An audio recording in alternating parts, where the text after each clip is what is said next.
ইজতেমা ময়দানে দেশের সর্ববৃহৎ জুমার জামাত অনুষ্ঠিত। নিরাপত্তার ঘাটতি নেই, বিদেশিদের সর্বোচ্চ নিরাপত্তা দেওয়া হচ্ছে। মন্তব্য জিএমপি কমিশনারের। চট্টগ্রামে খাল খননের নামে অর্থ লুটপাট হয়েছে বললেন শিল্প উপদেষ্টা। এবং ঘন কুয়াশায় রংপুরে পৃথক সড়ক দুর্ঘটনায় নিহত 5। অভিনন্দন ভোরের পাতা সংবাদ সারা দেশে।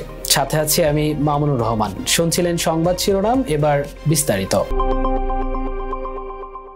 গাজীপুরের টঙ্গীর তুরাগ তীরে বিশ্ব ইজতেমার প্রথম পর্বের প্রথম ধাপে আজ শুক্রবার অনুষ্ঠিত হয়েছে দেশের বৃহত্তম জুমার নামাজের জামাত।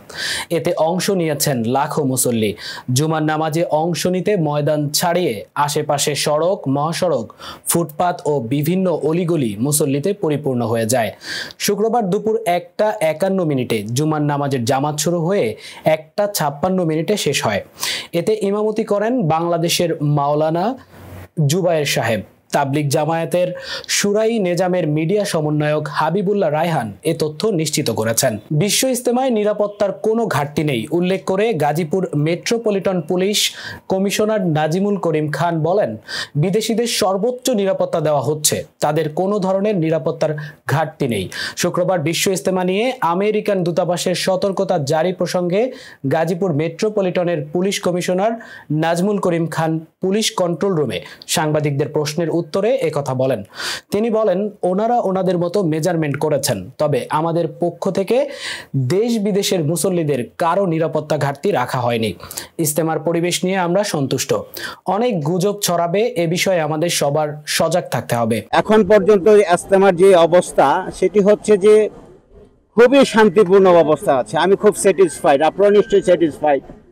ইজতেমাতে কোনো যানজট নাই, উপরে গাড়ি চলছে, দূরপাল্লার গাড়ি চলছে, নিচেও গাড়ি চলছে, মানুষ চলাফেরা করছে।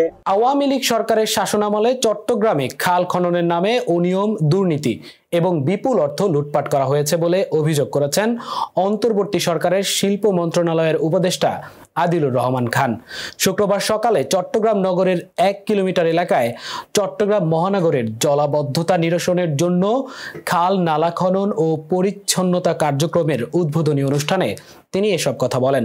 তিনি বলেন, শহরের ভেতরে যে খাল নালা সেগুলোর দিকে নজর দেওয়া হয়নি, অর্থনৈতিক অবস্থা পুরো খারাপ করে দেওয়া হয়েছে। আমরা সেখান থেকে উত্তরণের চেষ্টা করছি। ঘন কুয়াশায় রংপুরে পৃথক 3টি সড়ক দুর্ঘটনায় 5 জন নিহত হয়েছেন। এতে আহত হয়েছেন কমপক্ষে 22 জন। শুক্রবার সকালে পীরগাছার নবদিগঞ্জ বাজার, পীরগঞ্জ বড় দরগা হাইওয়ে থানা এলাকা ও নগরীর নজিরের হাটে এসব দুর্ঘটনা ঘটে।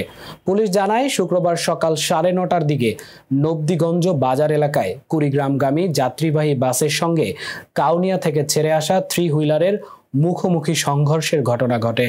এতে ঘটনাস্থলে 3 হুইলারের যাত্রী কাউনিয়া শ্যামপুর এলাকার মঞ্জু মিয়ার ছেলে শাহিন ও অজ্ঞাত 2 যুবকের মৃত্যু হয়। সকাল 7:30টার দিকে পীরগঞ্জ বড় দরগা হাইওয়ে থানার কাছে 2টি যাত্রীবাহী বাসের সংঘর্ষে সাতক্ষীরা জেলার কালীগঞ্জের আসলাম খান নামে এক ব্যক্তি ঘটনাস্থলে নিহত হন। এদিকে সকালে নগরীর নজিরের হাট এলাকায় বাসের ধাক্কায় পথচারী মাসুদ মিয়া নিহত হয়েছেন। তিনি জেলার গঙ্গাচড়া উপজেলার চাঁদনীপাড়ার বাসিন্দা। অপরিকল্পিতভাবে পাহাড় কেটে নির্মিত মুজিব শতবর্ষের ঘর কোনো কাজেই আসছে না, বরাদ্দ পাওয়া গৃহহীনদের। পাহাড়ি জঙ্গলে নির্মিত গুচ্ছ গ্রামে দিন দুপুরেই হচ্ছে ডাকাতি ও খুন। পাহাড়ের ভেতরে হওয়া কোনো কাজ করতে পারে না এখানকার বসবাসকৃত লোকজন। তবে এ বিষয়ে কোনো কথা বলতে রাজি নন উপজেলার নির্বাহী কর্মকর্তা। বিস্তারিত ডেস্ক রিপোর্টে। অপরিকল্পিতভাবে নির্মিত মুজিব শতবর্ষের ঘর কোনো কাজেই আসছে না, বরাদ্দ পাওয়া গৃহহীনদের। পাহাড়ি জঙ্গলে নির্মিত গুচ্ছ গ্রামে দিন দুপুরেই হচ্ছে ডাকাতি ও মার্ডার। 2 বছরে গুচ্ছ গ্রামে মার্ডার হয় 2 জন।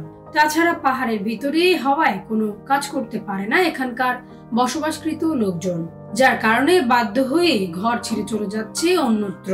জামালপুরের বকশীগঞ্জ উপজেলার ডুমুরতলা পাহাড়ে রয়েছে এমন একটি গুচ্ছ গ্রাম। তবে এ বিষয়ে কোনো কথা বলতে রাজি নয় বর্তমান উপজেলা নির্বাহী কর্মকর্তা। 2021 সালে মুজিব শতবর্ষ উপলক্ষে দ্বিতীয় পর্যায়ের 28টি ঘর নির্মাণের জন্য পাহাড়ের মধ্যে জায়গা নির্ধারণ করেন তৎকালীন উপজেলা নির্বাহী কর্মকর্তা মুমুন জাহান লিজা। উপজেলা চেয়ারম্যানের বাধাকে উপেক্ষা করে পাহাড় কেটে নির্মাণ করা হয় 28টি ঘর, যেখানে 28টি পরিবারের মাঝে 2% জমি ও একটি করে ঘর দলিল আকারে লিখে দেওয়া হয়। এতে সরকারের ব্যয় প্রায় কোটি টাকা।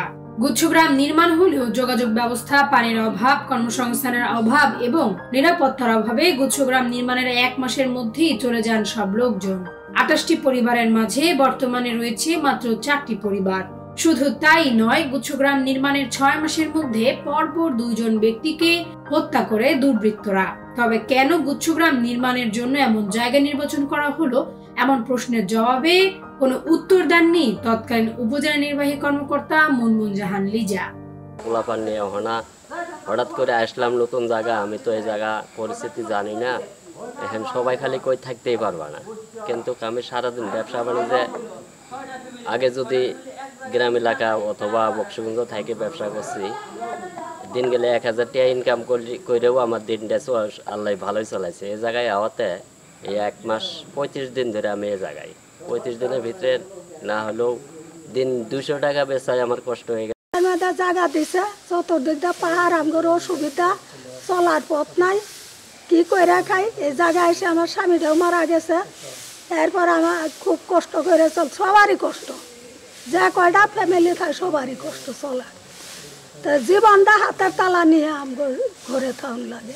আমরা এই আশ্রয় কেন্দ্র আমাদের সরকারে ঘর দিছে, এটা ঠিক আছে, কিন্তু আঙ্গর কোনো পদ্ধতি নাই, পুরি ঘাড় মতো কোনো পদ্ধতি নাই।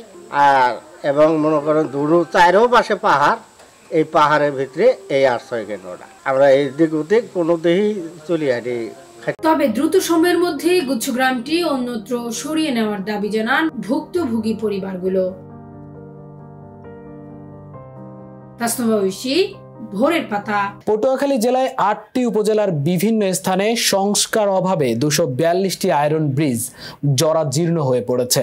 এসব ব্রিজ দিয়ে স্থানীয়রা উপজেলা ও জেলা শহর সহ বিভিন্ন স্থানে সহজে যাতায়াত করতে পারলেও এখন তারা দুর্ভোগে পড়েছেন। ব্রিজের বেহাল অবস্থা থাকায় স্কুল, কলেজ সহ বিভিন্ন শিক্ষা প্রতিষ্ঠানের শিক্ষার্থীরাও দুর্ভোগ পোহাচ্ছেন। এসব ব্রিজ দ্রুত মেরামত বা পুনর্নির্মাণের জন্য স্থানীয়রা সংশ্লিষ্ট কর্তৃপক্ষের দৃষ্টি আকর্ষণ করেছেন। মোংলা বন্দরে উন্নয়নে নির্মিত হচ্ছে আরো 6টি জেটি। এর মধ্যে 3 ও 4 নম্বর জেটির নির্মাণ কাজ প্রায় 62% শেষ হয়েছে। এই দুটি জেটি নির্মাণে ব্যয় হচ্ছে 800 কোটি টাকা। আর 1 ও 2 নম্বর জেটির নির্মাণ একনেক অনুমোদনের অপেক্ষায় রয়েছে। এছাড়া 11 ও 12 নম্বর জেটি নির্মাণের পরিকল্পনা বাস্তবায়ন করছেন বন্দর কর্তৃপক্ষ। পণ্য হ্যান্ডেলিং এর ক্ষেত্রে এসব জেটিগুলো পুরোপুরি প্রস্তুত হয়ে গেলে মোংলা বন্দর বড় অর্থনৈতিক হাব হবে বলে জানিয়েছেন মোংলা বন্দরের জেটি নির্মাণ প্রকল্পের পরিচালক কমডোর শফিকুল ইসলাম সরকার। ভারতে পাচারের শিকার 16 বাংলাদেশি কিশোর কিশোরীকে বেনাপোল চেকপোস্ট দিয়ে বিশেষ ট্রাভেল পারমিটে ফেরত পাঠিয়েছে ভারতীয় পুলিশ। বৃহস্পতিবার সন্ধ্যা 7:30টার দিকে ভারতের ইমিগ্রেশন পুলিশ বেনাপোল ইমিগ্রেশন পুলিশের কাছে তাদেরকে হস্তান্তর করেন। বেনাপোল চেকপোস্ট ইমিগ্রেশন পুলিশের ভারপ্রাপ্ত কর্মকর্তা ইমতিয়াজ ভুইয়া জানান, 16 কিশোর কিশোরীকে ইমিগ্রেশনের আনুষ্ঠানিকতা শেষে বেনাপোল পোর্ট থানা পুলিশের কাছে হস্তান্তর করা হয়। পরের রাইটস যশোর সেখান থেকে ওই 16 জনকে পরিবারের কাছে হস্তান্তরের জন্য নিয়ে যান বলেও জানান ওসি ইমতিয়াজ ভুইয়া। ধামরাই টিউটোরিয়াল হোমে বার্ষিক ক্রীড়া প্রতিযোগিতা অনুষ্ঠিত হয়েছে। বৃহস্পতিবার পৌরসভার বালিকা উচ্চ বিদ্যালয়ে স্কুল মাঠে এটি অনুষ্ঠিত হয়। দিনব্যাপী আয়োজিত এ প্রতিযোগিতায় উপস্থিত ছিলেন উপজেলা শিক্ষা অফিসার কামরুন নাহার। অনুষ্ঠানের প্রতিষ্ঠানটির 4 শতাধিক শিক্ষার্থী অংশ নেয়।